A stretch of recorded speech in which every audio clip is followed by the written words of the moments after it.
directed to a candidate, just raise your hand if you feel like you want to answer it. And 1 minute. And there's no card rotation. Okay. It's a little different from the topics that we've had. Hunger on the island. There are apparently more than 60 people coming twice a week to the cast truck for food, plus others using the food pantry. What should the town government role be to help hungry residents?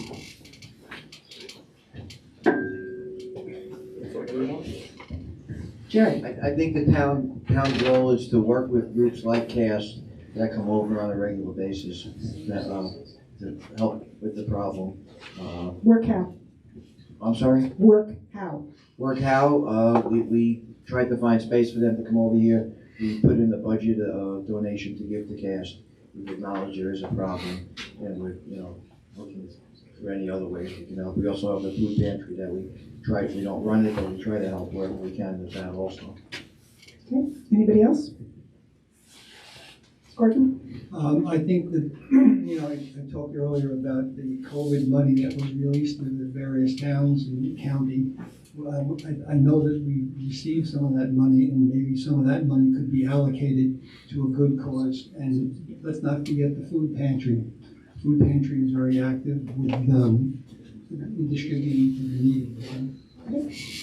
All right. The town received $256,000 from COVID. We have that entire amount in fund balance. We haven't touched it yet. I don't know how we would do it other than food pantries. I don't know how you would allocate that money for food or for needs for individuals. Also, the town government should take a very active role in encouraging private organizations on the island to contribute and help with the food pantry and other services that support people in need. We also have the school. The school should be involved with,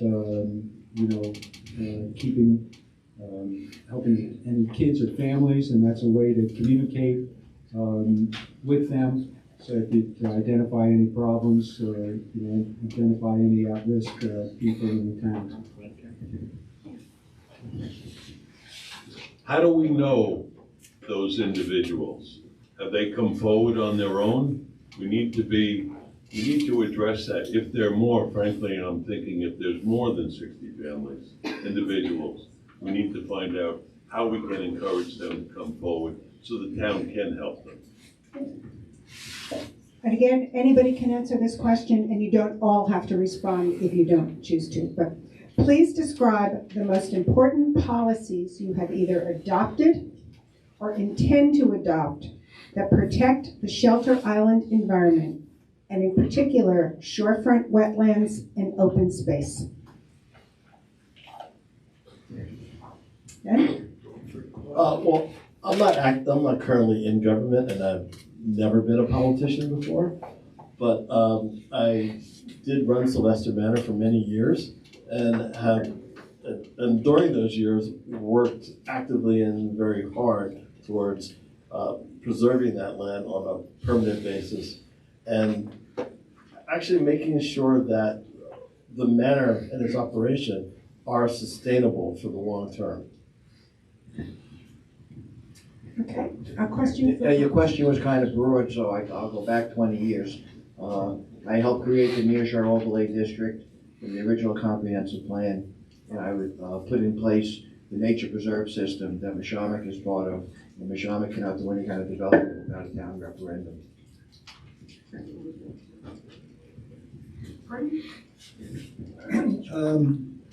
Talking about preserved land, okay, we talk about keeping preserved land preserved, but I think one of the things that I would like to do is properties that have been preserved, where the development rights didn't know about TDRs and they didn't know about these issues that have come forward.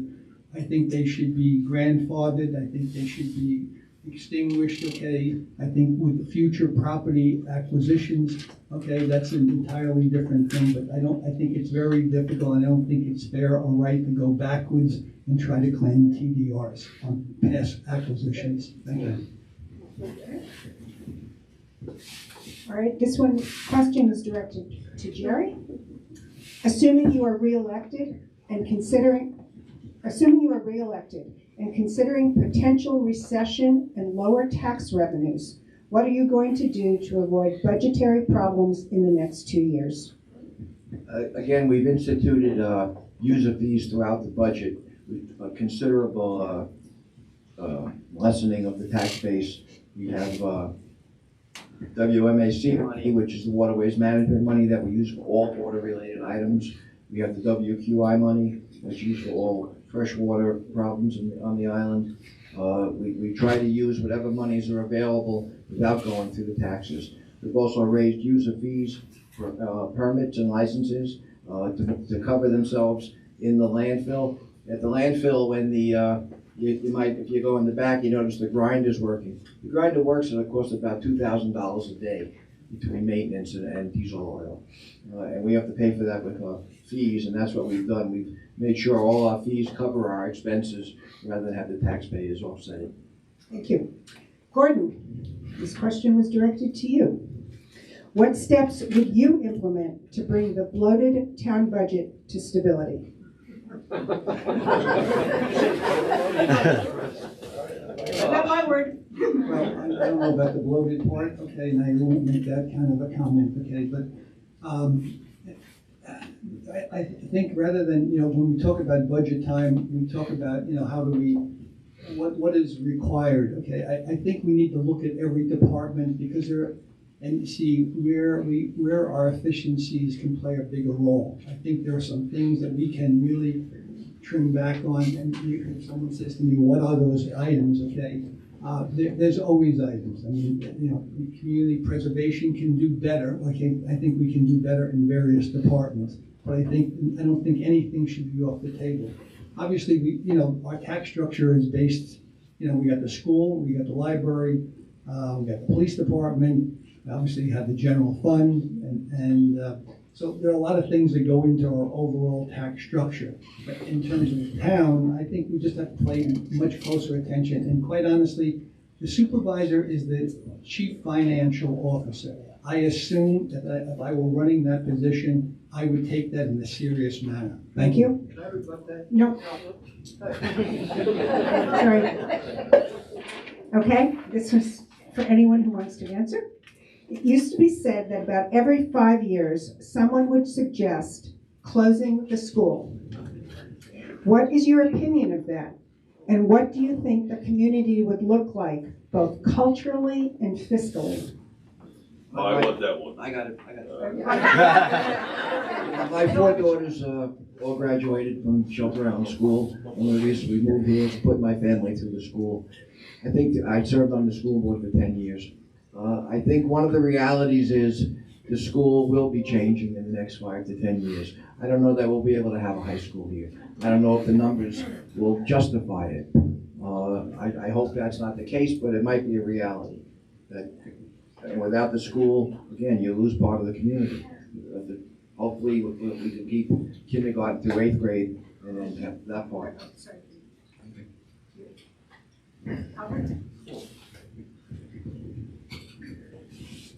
Maybe I'm a little biased, having gone through the school, but I really believe the school is the heart and soul of our community.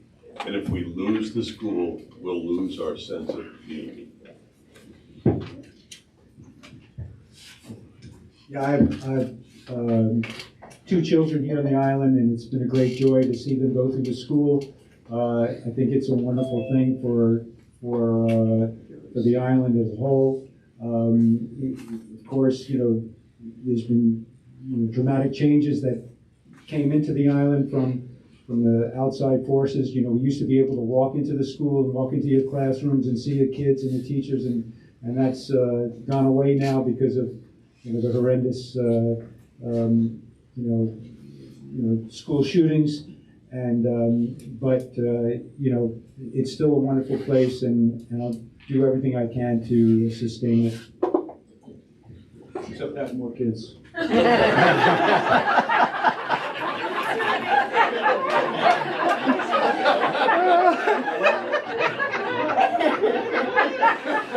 Ready to have more kids bigger? I don't think it's a requirement to have kids that have gone to school here. My daughter is an adult and did not go to school here. But my neighbors, my friends, they have kids in the school right now and have in the past. So I understand the importance of the school, and I think it is the heart and soul of this community. But I've also watched the population of the school drop over the years, and the only real way to stop that and retain the school is by building affordable housing. So these young families will have a place to live, and their kids can then go to the school. Okay. Route 114 from North Ferry Road, the center of town, into the center of town, is a disgrace. Not my word. What would you do to encourage the sale and redevelopment of the derelict property and make the center of our town something that impresses, not depresses, visitors and islanders alike?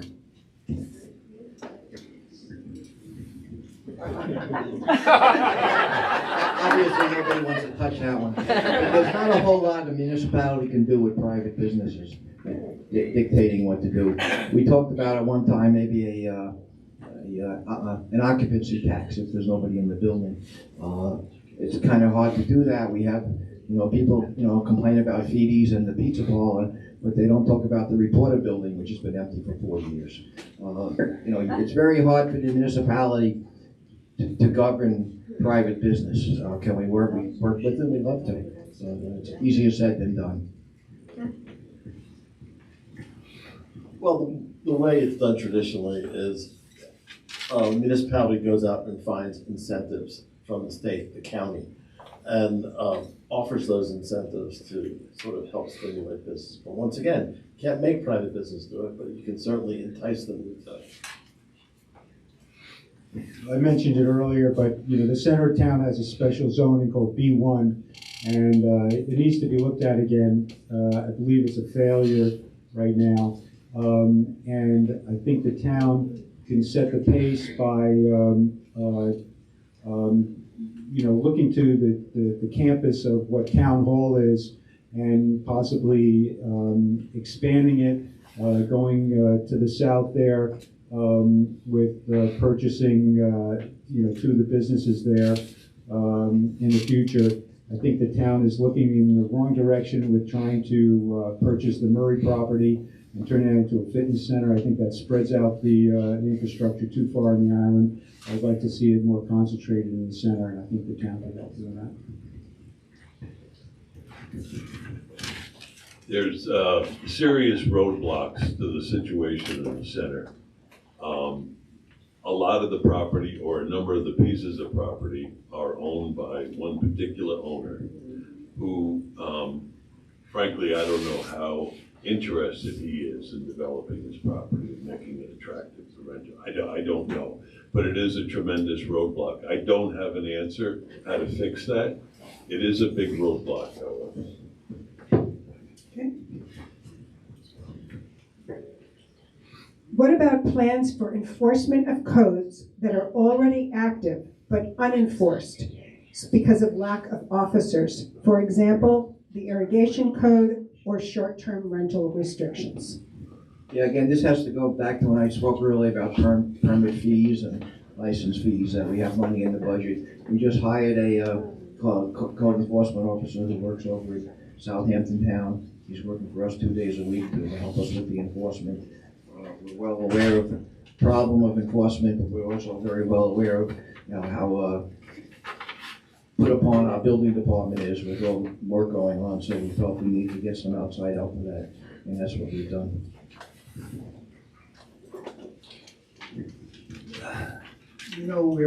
This enforcement thing has been kicking around for I don't know how long, okay? And I can tell you that it's not like we didn't spend money on programs to follow short-term rentals. It's not like we didn't have people that were on staff to do enforcement. What we're missing is the will to hold people's feet to the fire. okay? I think that's really important, and I think it can be done, but we may not have to be so, we're trying to be too, we lack the ability or the strength to really call things out as they should be called out. That would resolve so many problems, whether it's short-term rentals and noise, and we have all the pieces, but we have fallen short on that. All right, please quantify the actual demand for affordable housing in terms of numbers of units, types of units, and time frame. We don't have that, it's not readily available, it's been a moving target. I guess the comment that I'd like to make is that we had a referendum last November, and it's been 8 months later, our community was stretched out and really at odds end between the no's and the yeses, okay? We need to really zero in on this. I think we can do affordable housing. We don't need a wastewater treatment. We do not need Suffolk County. I think we can do this now, and I think we should consider this whole option of using community wells. Thank you. I think the wastewater district and housing have nothing to do with each other unless you're against housing. Okay, we've addressed, what's the question?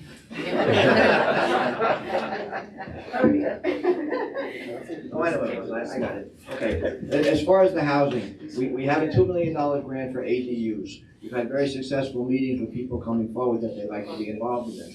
The town is looking with the Suffolk County Health Department at the old highway barn adjacent to the Historical Society. We're seeing exactly what they'll let us put in there as far as housing. That's moving forward. We have the ADUs, and I personally am working with residents on the island to form a foundation specifically for housing. With the school opting out of the sewer treatment plant and the introduction of public water in the center, what are your thoughts about revisiting the feasibility study to select the best technology for the proposed sewer system given these significant changes? That's exactly what the town's been doing all along. We're looking for the best solution. We've gone back to the drawing board a couple of times. We're still doing that. Again, this is a health and safety issue. It's #1 priority in the town. You can't have housing unless you have water. That we are addressing it. We're addressing it both with the plans we have and what we can do to make them better.